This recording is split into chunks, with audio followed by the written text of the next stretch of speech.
जय हिंद साथियों, स्वागत है हमारे YouTube चैनल बिहार सर्वे इन्फॉर्मेशन में।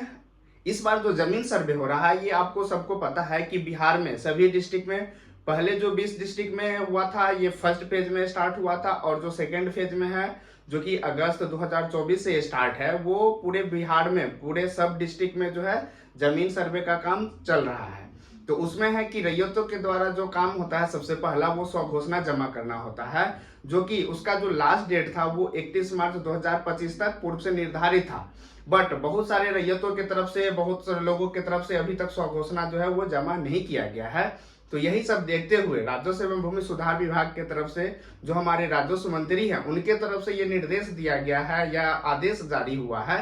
कि जो कुछ दिनों तक आपको कोई ये टाइम लिमिट नहीं दिया गया है, ये 10 दिन तक चालू रहेगा, 15 दिन तक है, बट कुछ दिनों तक आपका जो ऑफलाइन सर्वे का कागज है और ऑनलाइन जो सर्वे का कागज है, जो स्वघोषणा जमा करने का, वो अभी सुचारू रूप से चल रहा है। तो अगर आपके पास जो डॉक्यूमेंट्स है वो रेडी है, तो आप लास्ट टाइम का, या होता है कि 10 दिन के बाद कर देंगे, इसका इंतजार मत करें और आप टाइम से जो सर्वे का काम है उसमें अपना जो भागीदारी है, जो आपके तरफ से जो स्वघोषणा जमा करना है, उसको जल्द से जल्द आप स्वघोषणा जमा कर दें। तो बात करते हैं आज की इस बार जो जमीन सर्वे हो रहा है, तो उसमें अगर हिंदू धर्म में अगर आप हैं और आप कोई एक शादी किए हुए हैं, उसके बाद आप दूसरा शादी किए हैं और फिर उसके कुछ बच्चे हैं, या पहला शादी किए हैं उनके भी बाल बच्चे हैं, और जमीन जो है वो आपके नाम से जमीन है, तो जो अभी सर्वे हो रहा है तो उसमें किसके नाम से जो आपका मालिकाना हक होता है, अगर आप जीवित है तो वो जमीन जो है किसके नाम पे जाएगा। अगर आपका देहांत हो जाता है, जो पति है उनका अगर देहांत हो जाता है, उनके द्वारा 2 शादी किया गया है, तो उसमें से जो बाल बच्चे हुए हैं, तो जो सर्वे होना है, जो भी खतियान बनेगा, तो उसमें किस किस का नाम रहेगा और किसको कितना हक मिलेगा, क्या नियम है, जो सर्वे में जो खतियान बनेगा उसमें क्या नियम है और किसके आधार पे काम होगा। तो इसी बात को लेकर आज हम चर्चा करने वाले हैं। तो सबसे पहले हम स्टार्ट करते हैं कि अगर कोई जो व्यक्ति है, ये आपका कोई व्यक्ति है, ये आपका कोई व्यक्ति है जो कि ये पुरुष है, इनके द्वारा जो है ये शादी कर लिया गया है। एक तो पहला शादी है, ये मान के चलते हम कि सीता, ये इनकी पत्नी है, यहाँ पे हम लिख दे रहे हैं पत्नी, ये पत्नी है, ये सीता नाम की पत्नी है, और दूसरा जो है वो गीता, ये गीता, ये दोनों जीवित है, ये दोनों जीवित है, और इनका जो है ये शादी की है सबसे पहले सीता के नाम से। तो इनका जो है एक बाल बच्चा है, इनका जो है ये मान के चलते हैं कि इनका एक पुत्र है जिसका नाम रोहन है। ये पत्नी है, फर्स्ट पत्नी है, जिसका जो है पहला पुत्र नाम है रोहन है, और ये जो है सेकेंड पत्नी है, और इनके 2 पुत्र हैं, इनके 2 पुत्र हैं। एक तो मान के चलते हैं कि सोहन है और एक मोहन है, मतलब ये भी जीवित है, ये भी जीवित है, ये भी जीवित है, और ये भी जीवित है, ये है पुत्र। और ये जो पुरुष है, इनका अगर जीवित है, अगर इनके नाम से कोई जमीन का, ये मान के चलिए आपका इनके पास भूमि है, जो केवाला हो सकता है, तो जो जमीन है पहले किनके नाम से है, ये पुरुष जो है इनके नाम से जमीन है, और इन्होंने क्या किया है कि जो 2 शादी किया है, एक पहला जो शादी हुआ है वो सीता के नाम की लड़की से शादी हुआ है, और जो दूसरा शादी हुआ है वो गीता के नाम से लड़की के शादी हुआ है, ठीक है। तो इसमें है जो जमीन है, मान के चलिए इनके पास जो है आपका केवाला जो है वो 20 डिसमिल जमीन है,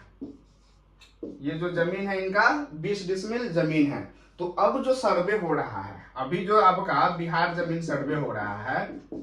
बिहार जमीन सर्वे, ये जो हो रहा है, तो ये जो 20 डिसमिल जमीन है, ये 20 डिसमिल जमीन जो है किसको कितना मिलेगा,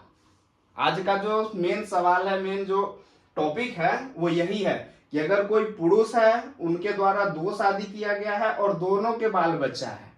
दोनों के पास बाल बच्चा है, और जो जमीन है ये पुरुष के नाम से है, इनके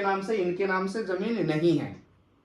तो जो सब इस बार जो सर्वे हो रहा है तो उसमें किसको, जैसे 20 डिसमिल जमीन है तो क्या 10 डिसमिल इधर मिलेगा, 10 डिसमिल इधर मिलेगा, या मतलब कुछ अलग अलग इसका मेथड है। तो इसका जो है, जैसे मान के चलते हैं कि 20 डिसमिल में अगर ऐसे देखते हैं कि 2 पत्नी है, 10 डिसमिल इधर कर देते हैं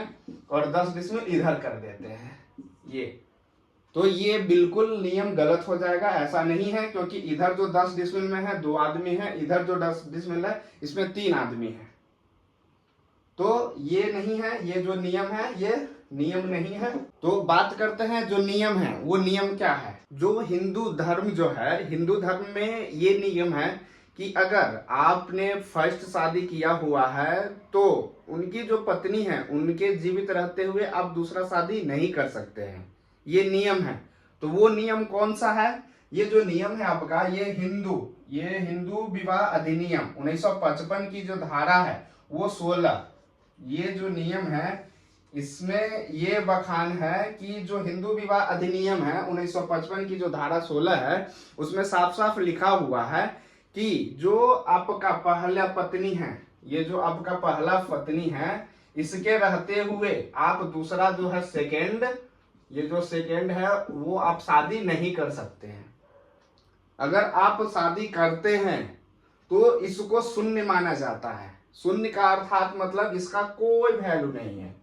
ये जो दूसरा शादी आप किए हुए हैं इसका कोई वैल्यू नहीं है। अगर फर्स्ट पत्नी आपकी जीवित है और इसके रहते हुए अगर आप दूसरा शादी किए हैं तो इसका शून्य, मतलब इसका जो वैल्यू है वो शून्य के बराबर है। ये जो है नियम आपका हिंदू विवाह अधिनियम 1955 की जो धारा है 16 के अंतर्गत है। तो इसमें जो अब आता है मेन बात की, जो 20 डिसमिल जमीन है, तो जब अगर इसको हम शून्य मान लेते हैं तो फिर 20 के 20 इसको मिल जाएगा। तो इसमें ये भी नियम नहीं है। इसमें नियम ये है कि अगर जो फर्स्ट पत्नी है उसका तो हक रहेगा ही, उसका हक रहेगा, प्लस में जो उनके द्वारा जो संतान पैदा हुआ है, भले वो 1 रहे, 2 रहे, 3 रहे, जितना भी है उनका भी जो हिस्सा है वो बराबर का हिस्सेदार उनका जो संतान है सो भी रहेगा। और यहाँ पे जो आता है कि जो 2 पत्नी है, जो दूसरी पत्नी है, उनका जो है वो शून्य होता है,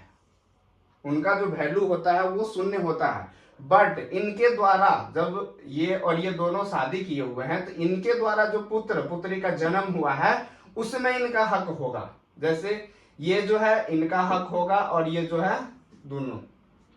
मतलब इसका और ये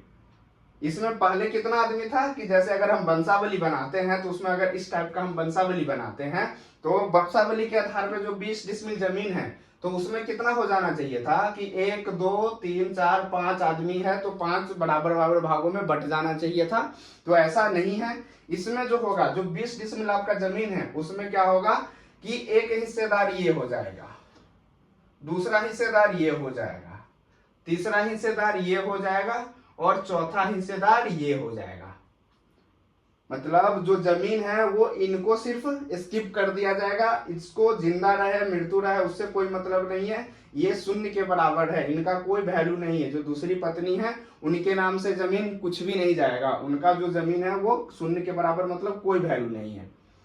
जो जमीन का जो खाता खुलेगा उसमें क्या होगा कि एक तो पहला सीता का नाम रहेगा, उसके बाद रोहन का नाम रहेगा, उसके बाद